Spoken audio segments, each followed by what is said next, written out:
हमारे यहाँ नवरात्रे में जवारे बोए जाते हैं। आप लोगों को इधर बोते हैं कि नहीं बोते हैं मालूम नहीं हमको। बोते हैं इधर मट्टी के पात्र में जवारे बोए जाते हैं, कुंडी में जवारे बोए जाते हैं, मट्टी में गेहूं डालकर जवारा बोया जाता है। उस जवारे की मूलता क्या कहती है, उस जवारे की महत्वता क्या कहती है, क्यों बोए जाते हैं जवारे, उस जवारे की महत्वता क्या है?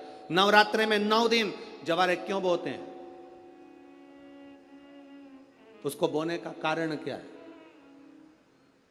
केवल कोई कहे कि हम ठाकुर जी को भजते हैं, भगवान कृष्ण को भजते हैं, कोई कहे हम तिरुपति बालाजी को नारायण को भजते हैं, कोई कहता है कि हम हरि विट्ठल को पांडुरंगा को भजते हैं, हमारे यहाँ हाँ हम इनको भजते हैं तो जवारे नहीं बोते। ना ना, पुष्टि मार्गी है, ठाकुर जी की सेवा करने वाला है, उसके यहाँ भी ये 9 दिन जवारे बोए जाते हैं। रामानुज संप्रदाय से जुड़ा हुआ है, नारायण की पूजन कर रहा है, उसके घर में भी जवारे बोए जाते हैं। पांडुरंगा हरि विट्ठल की उपासना कर रहा है, उसके घर में भी जवारे बोए जाते हैं।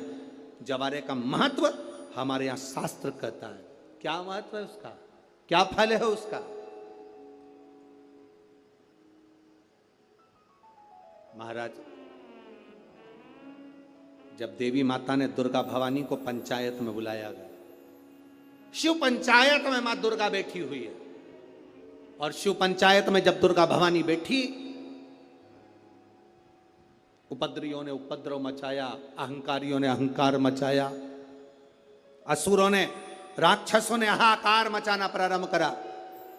तब उस समय पर देवाधिदेव महादेव माता पार्वती को देखकर, दुर्गा भवानी को देखकर मुस्कुरा रहे थे। केवल शिव मुस्कुरा रहे हैं, पार्वती को देखकर, दुर्गा भवानी को देखकर, मां जगत जननी को देखकर केवल मुस्कुरा रहे हैं। तब देवता सूर्य नारायण ने भगवान शिव जी को देखकर हाथ जोड़कर प्रार्थना करी। भास्कर देव बोले, सूर्य नारायण बोले, बाबा मेरे मन के संशय को मिटा दीजिए। शिव जी ने पूछा क्या काम है, बोलो क्या चाहते हो? शंकर भगवान से सूर्य देव भास्कर देव कहते हैं, प्रभु आपके मुस्कुराने का कारण क्या? भारत की भूमि पर जितनी जगह पर भी आप लोग कथा सुन रहे हो, आस्था चैनल पर, फेसबुक यूट्यूब पर जितने लोग कथा सुन रहे हो, बड़े ध्यान से सुनना कि जवारे क्यों बोए जाते हैं, नवरात्रि में जवारे की महत्वता क्यों होती है, क्यों बोया जाता है, मिट्टी में गेहूं डालकर क्यों उत्पन्न किया जाता है, उसकी महत्वता क्या है? सूर्य नारायण पूछ रहे हैं भगवान देवाधिदेव महादेव से, आप दुर्गा भवानी को देखकर मुस्कुराए, आप हंसे हैं, आपके चेहरे पर प्रसन्नता आई है, कारण क्या? और महाराज देवाधिदेव महादेव ने कहा, यहां भगवान विष्णु, गणेश जी, भास्कर देव, आप सब बैठे हो। असुरों ने आक्रमण कर दिया, असुरों ने आक्रमण करा है, और वह असुर आक्रमण कर दिए हैं तो वो असुर प्रवेश कर रहे हैं, उपद्रव मचाकर, हाहाकार कर कर नष्ट करने वाले हैं इस पूरी पृथ्वी को। तो फिर उसको बचाएगा कौन, कैसे बचेगा? शिवजी ने कहा चिंता मत करो।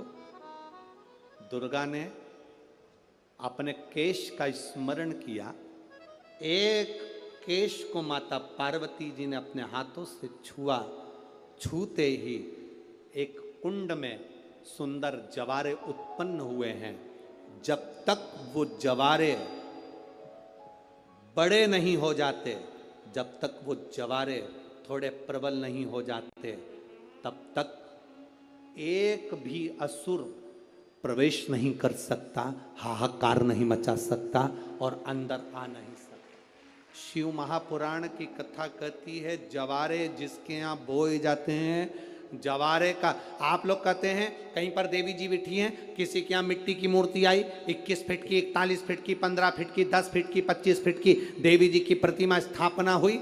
लोग कहते हैं हम देवी जी का दर्शन करने जा रहे हैं, दुर्गा जी का दर्शन करने जा रहे हैं। शिव महापुराण की कथा कहती है वो दुर्गा जी का दर्शन नहीं, देवी का दर्शन नहीं, नवरात्रे में जहां जवारे बोए जाते हैं वहां मात्र आप पांव रखते हैं तो अपने घर में से क्लेश दूर हट जाता है, अहंकार दूर हट जाता है, अभिमतता दूर हट जाती है, तकलीफें दूर हट जाती है। जिसके घर में जवारे बोए जाते हैं वहां से अहंकार, काम, लोभ, आसक्ति, वासना, तृष्णा और दुख, तकलीफें दूर हट जाती है। तो जवारे का मूल का तत्व आनंद, सुख। महाराज उसको समझने वाला समझ सकता।